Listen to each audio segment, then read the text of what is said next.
Imagina você descobrir um documento tão perigoso, tão repleto de segredos, que reis, imperadores e líderes religiosos fizeram de tudo para escondê-lo do mundo por milênios. Estamos falando do suposto testamento final do rei Salomão, o homem mais sábio que já existiu, aquele que construiu o templo mais importante da história judaica e que conversava diretamente com Deus. Mas a grande questão é, por que esse testamento foi considerado proibido? O que havia de tão perturbador nas últimas palavras de Salomão que fizeram com que escribas, sacerdotes e guardiões do conhecimento tentassem apagá-lo da história? Seja bem-vindo ao Arquivo Cipriano.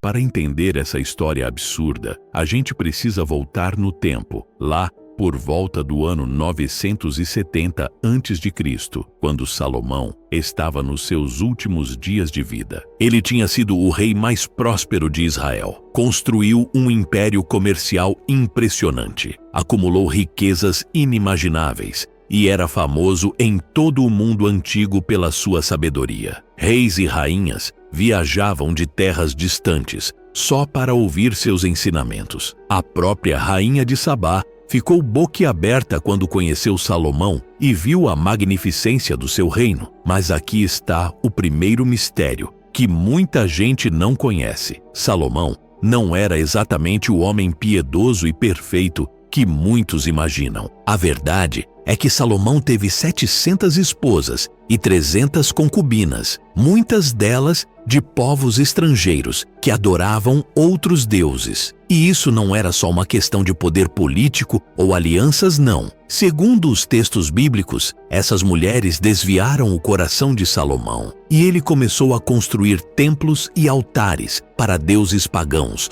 como Astarote, Moloque e Quemos. Imagina só a cena. O homem que construiu o templo do Deus de Israel estava adorando divindades estrangeiras nos seus últimos anos de vida. Isso era uma heresia absurda, uma traição que deixou profetas e sacerdotes horrorizados. Mas a história fica ainda mais intrigante quando descobrimos que, segundo lendas judaicas e textos apócrifos, Salomão não estava apenas flertando com outras religiões por influência das esposas. Existem manuscritos antigos que sugerem que ele estava buscando algo muito maior, algo que conectava todas as formas de conhecimento espiritual e místico da época. Salomão teria estudado magia egípcia, sabedoria babilônica, ensinamentos persas e até práticas esotéricas, que hoje consideraríamos ocultismo. E aqui entra o testamento proibido. De acordo com tradições cabalísticas e textos gnósticos, Salomão teria escrito um documento secreto nos seus últimos dias, uma espécie de confissão e revelação ao mesmo tempo. Nesse testamento, ele supostamente revelava verdades sobre a natureza de Deus, sobre os anjos caídos,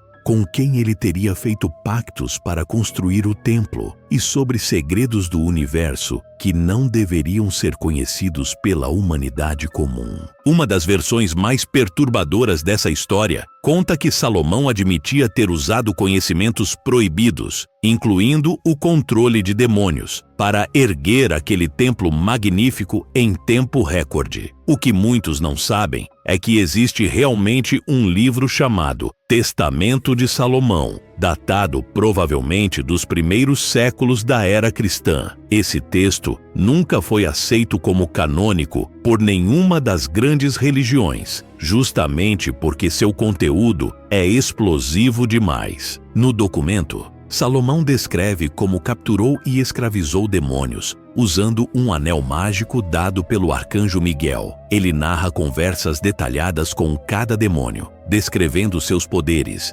suas hierarquias e como controlá-los. Imagine o impacto disso. O rei mais sábio de Israel confessando que usou magia demoníaca para realizar suas grandes obras. Mas aqui está o detalhe mais assustador de todos. O testamento não fala apenas de magia e demônios. Em várias versões preservadas, Em mosteiros ortodoxos e bibliotecas secretas do Vaticano, há trechos onde Salomão questiona a própria natureza de Deus, levanta dúvidas sobre conceitos que eram considerados absolutos e incontestáveis. Para uma sociedade onde a religião era lei, onde questionar a palavra divina significava morte, essas reflexões eram veneno puro. Era como se o homem mais sábio da história estivesse dizendo que tudo que ensinaram para o povo poderia estar incompleto ou até errado. E tem mais, porque a coisa vai ficando cada vez mais complexa. Segundo estudiosos que tiveram acesso a fragmentos desse testamento em aramaico e grego antigo, Salomão teria deixado instruções específicas sobre onde ele escondeu os verdadeiros tesouros de conhecimento. Não estamos falando de ouro e prata, não. Estamos falando de textos, artefatos e objetos rituais que continham sabedoria acumulada de civilizações antigas. A Arca da Aliança estaria entre esses tesouros, mas não seria o mais importante. O mais valioso seria um conjunto de tábuas, diferentes das tábuas dos 10 mandamentos, que continham fórmulas, símbolos e ensinamentos capazes de dar a quem os possuísse um poder quase divino. Agora para e pensa comigo. Será que é coincidência que, ao longo da história, tantos grupos poderosos procuraram desesperadamente por relíquias de Salomão? Os cavaleiros templários escavaram embaixo do Monte do Templo por anos. Napoleão Bonaparte teve uma obsessão com objetos relacionados a Salomão. Todos esses caras poderosos sabiam de alguma coisa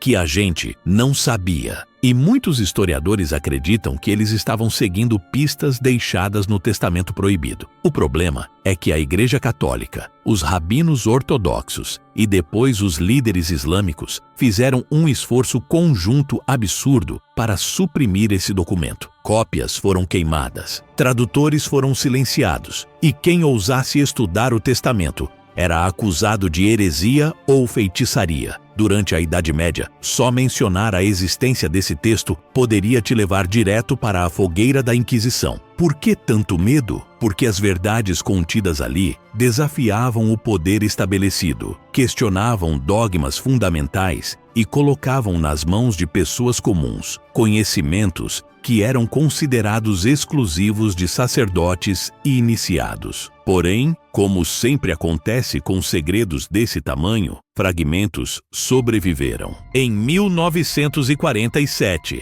quando foram descobertos os manuscritos do Mar Morto, alguns estudiosos alegam ter encontrado referências ao Testamento de Salomão entre os textos da comunidade de Qumran. Esses essênios, que viviam isolados no deserto, aparentemente preservavam conhecimentos que as autoridades religiosas de Jerusalém consideravam perigosos demais. Bibliotecas na Etiópia, mosteiros coptas no Egito e coleções privadas de manuscritos antigos em Istambul supostamente guardam versões do Testamento, cada uma com variações, mas todas compartilhando o mesmo núcleo perturbador de revelações. A grande ironia de tudo isso é que Salomão, o homem que pediu a Deus sabedoria acima de qualquer outra coisa, pode ter descoberto verdades que o próprio Deus não queria que a humanidade soubesse ainda, ou pelo menos não dessa forma. Suas últimas palavras, preservadas no livro de Eclesiastes da Bíblia, já demonstram uma melancolia profunda, uma desilusão com as vaidades da vida. Mas o Testamento Proibido iria muito além dessa melancolia filosófica. Ele representaria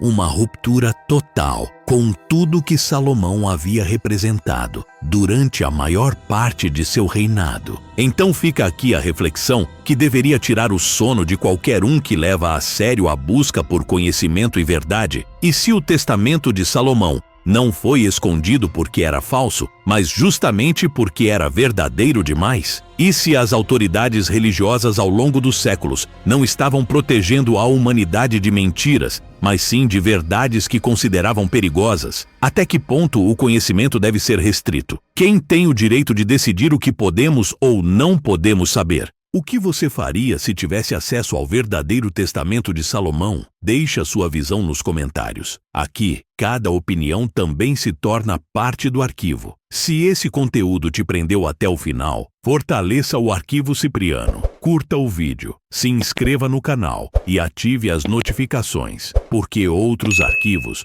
continuam selados e alguns deles talvez nunca devessem ser abertos.